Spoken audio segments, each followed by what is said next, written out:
अब राजस्थान में चुनाव होगा, वो कहेंगे केंद्र में हम हैं और यहां डबल इंजन की सरकार बनाओ। देख लेना, पहले भाषण से लेकर आखिरी भाषण तक प्रधानमंत्री मोदी जी भी जब आएंगे तो यही आपको कहेंगे कि डबल इंजन की सरकार बनाना चाहते हो तो भाजपा को वोट देनी है।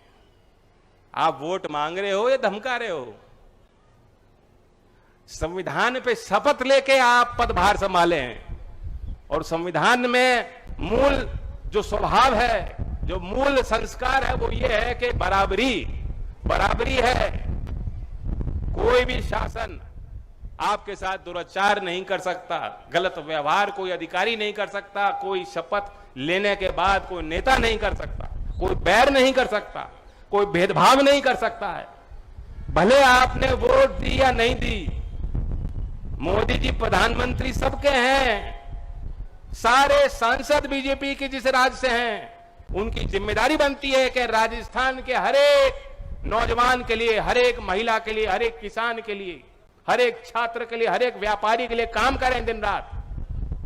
क्या हो रहा है?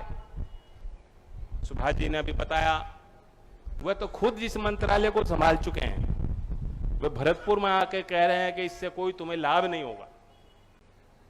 अब वसुंधरा जी, धौलपुर में तो मैं कह सकता हूं कि धौलपुर के लोगों का भला वसुंधरा जी भी चाहती हैं।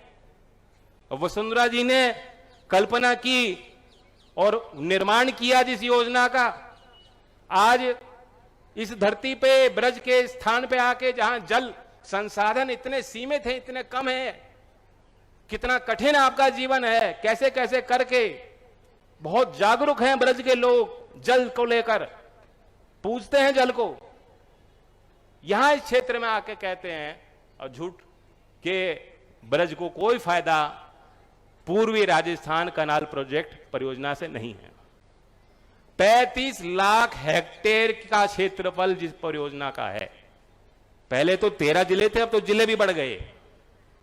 35 लाख हेक्टेयर जमीन जिस परियोजना से सिंचित होनी है, मतलब 50 लाख किसान परिवारों को सीधा लाभ पहुंचाने के लिए जो योजना है, मुझे बताओ एक भी दिन जितने भारतीय जनता पार्टी के राजस्थान के सांसद हैं, एक भी दिन संसद में खड़े होकर उन्होंने कहीं सवाल किया हो, पूछा हो अपनी डबल इंजन की सरकार जो बनाना चाहते हैं अपनी सरकार से, जो सिंगल इंजन की है, उन्हीं से पूछते कि यहां की सरकार तत्पर है। यहां की सरकार रोज कह रही है, एक तरह से अपने केंद्र की सरकार से उनके आगे झुककर हमारे मुख्यमंत्री कह रहे हैं कि हम मदद चाहते हैं, राजस्थान की जनता के लिए चाहते हैं, और कोई सहयोग केंद्र सरकार नहीं देना चाहती। इसे राष्ट्रीय परियोजना घोषित किया जाता तो कितना बड़ा लाभ मिलना था। और आप देखिए कैसे धन को लुटाया जा रहा है। 8,000 करोड़ से ज्यादा 2 हवाई जहाज प्रधानमंत्री के लिए खरीदने में खर्च हो गए। हजारों करोड़ रुपए नए संसद भवन की, जिसको देश की कोई आवश्यकता नहीं थी। जैसे किसी किसान से बिना पूछे वे आपके व्यापार पे दंड लगाते हैं और आपके लिए कानून लाते हैं, उसी तरह से बिना किसी सांसद से पूछे सांसदों के लिए नया संसद भवन का निर्माण किया। हजारों करोड़ रुपए लगा दिए। कुल 20-21 किलोमीटर की द्वारका एक्सप्रेसवे है। सीएजी ने रिपोर्ट किया है कि 6,000 करोड़ रुपए से ज्यादा। 20 किलोमीटर की सड़क क्या 6,000 करोड़ की लागत से बनती है क्या? कल्पना कीजिए, 6,000 करोड़ रुपए कितना पैसा है। हाँ, हम तो चांद तक पहुंच गए 1/10वां हिस्सा में। लेकिन वही पैसा अगर लगाया जाता कि ईस्टर्न राजस्थान कनाल परियोजना इतनी महत्वपूर्ण योजना है, तो उसका लाभ यहां धौलपुर के लोगों को, भरतपुर के ब्रज के लोगों को जरूर मिलता। लेकिन खुशी है, हमारी तो संख्या बहुत कम है लोकदल, लेकिन होता है ना, तो लोहार की प्रभावी मार तो लोहार वाली की है लोकदल वालों ने। हमारे एक विधायक हैं और उनके सहयोग से सरकार अच्छा काम कर रही है। मैं कहना चाहता हूं, यहां मैं देखता हूं कि कौन सी ऐसी घोषणा जिसका लाभ धौलपुर पे, अलवर को, भरतपुर को दिया जाएगा। अभी अगस्त के महीने में 177 करोड़ की परियोजना का उद्घाटन मुख्यमंत्री जी ने किया है। किस लिए?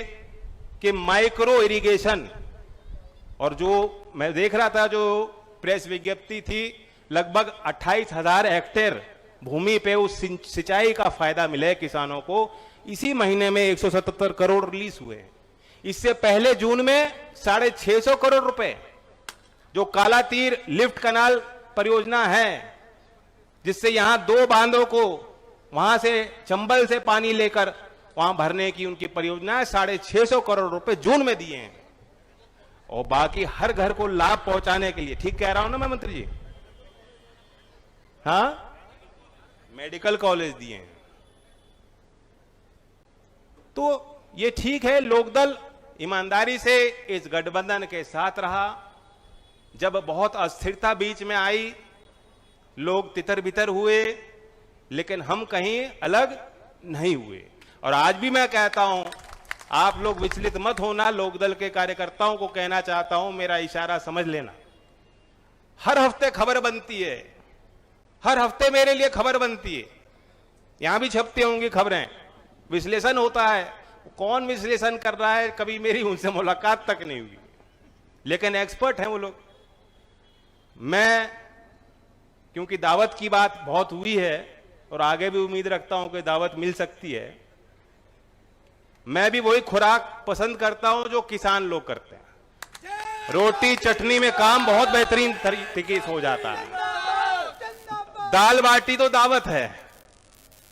मीठा कम पसंद है, लेकिन मीठा कौन नहीं खाता। लेकिन ऐसी कोई मिठाई नहीं बनी कि जो फैसला लोकदल ने ले लिया, जिस रास्ते पे हम चल रहे हैं कि अमन, शांति, तरक्की, हम उस फैसले को बदल रहे हैं। ऐसी कोई मिठाई नहीं बनी कि मेरा मन चंचल हो जाए, विचलित हो जाए।